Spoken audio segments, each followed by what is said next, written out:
Hey y'all, we are at another month. It is October and we are going to be talking about the Old Kingdom of Egypt. So the Old Kingdom of Egypt spanned from about 2700 to 2200 BC. So this is still in our phase that we've been in, which is like 8000 to 2000 BC, right? But this is a really condensed period of time when a lot of things happened. And so we have been talking about really big spans of time, but this span of time is only about 500 years, which in our studies is actually a really short amount of time.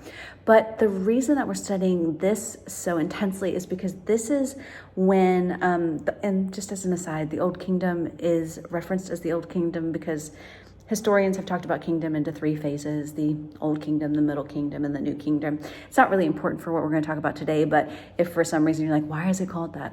That's why. So the Old Kingdom is, the reason we're talking about it is because it is the age of the pyramids. It's the age of the pyramid builders. And the kings that were in power during this time were really focused on creating bigger and bigger and bigger and more impressive pyramids, right? And so if you haven't researched how pyramids were built, as an aside, there is a great magic school bus book. I think it's Miss Frizzle's Adventure. I'll drop it here, that you can get from the library. And it talks all about how the pyramids were built. It's a great visual representation of this. If you've loved the Magic School Bus series, they have one specifically about this. So check it out, read it with your kiddos. It's a blast. So that will explain to you how the pyramids were built. Fascinating. So moving on to just like the art section, so not just about pyramids, right? But the art during this time was really created to be in service to Egyptian religion. So the Egyptian religions, the kings were believed to be gods, right? And that the whole point of when they died, their physical body just dies, as they were going to, rejoin the rest of the gods. And so that's the whole point of what the pyramids were there for, to give them everything they needed to go to be with the rest of the gods in the afterworld. So, of course, pyramids were created to be in service to that religion, right? But everything else was as well. The sculptures, hieroglyphs, everything that was created during this time was not just for, it's not like what we've talked about in the past with like, it's about the connection to our earth. It's not about like our connection to our community. It was very much about power, right? So the way that art was designed in this time, it needed to be really standardized, because from king to king, and kings died very quickly, they wanted to be able to see quickly that, yes, this was a king in this art, and he is just as valuable as any other king, right? So art was used to push forward the agenda of this king is power, this king is a god. And that means that, like I said, the art had to be really standardized, which is interesting. It's the first time that we've really seen that it had to be the same, over a long period of time, over 500 years, the art became very similar over that time. And there were really three principles of that style, right? There are three kind of components that you would see over and over and over. So the first one is frontality. So the frontality just means that this art was meant to be looked at from the front. It wasn't meant to be like handed to somebody on a tablet. It wasn't meant to be like seen while dancing or passed around a fire. Like, it's like you approached it walking up in front of it. And so that meant that they wanted work to be quickly recognizable. They wanted it to be reproducible. So they wanted many, many artisans to be able to create it one after the other. And it needed to be symmetrical. So it was really easy to read, really clear.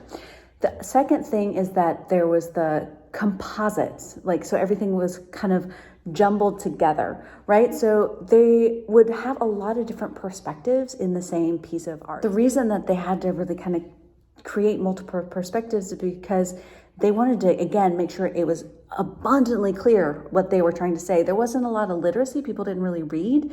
So they needed to be able to look at this drawing, this hieroglyph, and understand exactly what that person was trying to say. So that means that the human form was always the same. So the head and the legs and the feet were always in profile, but you would always see the torsos directly from the front.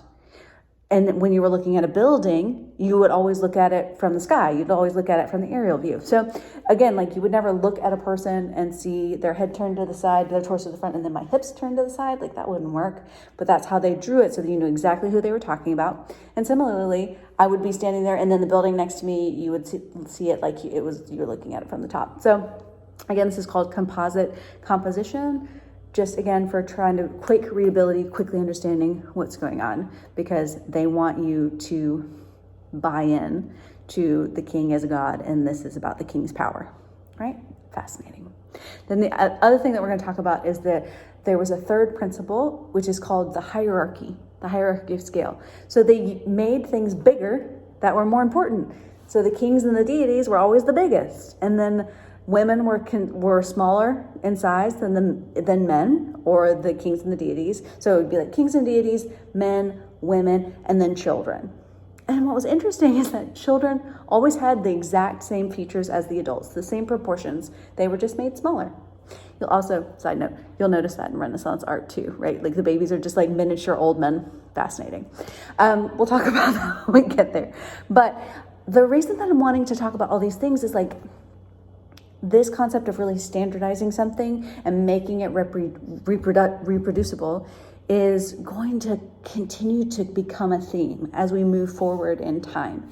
And that art becomes not just about like building community, but it's about justifying power.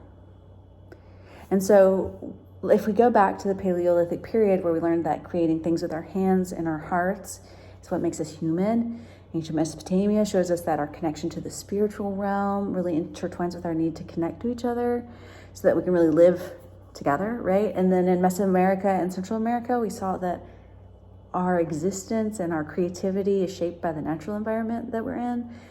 As we move into ancient Egypt, we're seeing art as a justification for and a depiction of power. And so I want you to just like take a moment to consider, how does power show up in your artwork? How are you showing that something has power or not? And then how can you amplify or soften the power of the subjects of your art? And how does that change what your art means? So just some things to play with, some things to toy with. I know this is a big thing. There's so many resources out there to learn about the Old Kingdom and to learn about pyramids and hieroglyphs and all this art stuff. So please feel free to like dive in at the library, find some awesome stuff, and to really learn, because this is a great time period to explore. But I want you to like not just get lost in the history, but to really pull it forward and to think about like, what does this mean for my art, myself? And what do I want to take away from this? Not just from like, how does it look, but like, what was the purpose? What was the meaning? So I can't wait to learn more from you, and I can't wait to hear what you make this month. We'll have some other fun ideas coming up about activities you can do with your family. And I cannot wait to continue to learn from you, because you all are amazing. Hope you have a great day.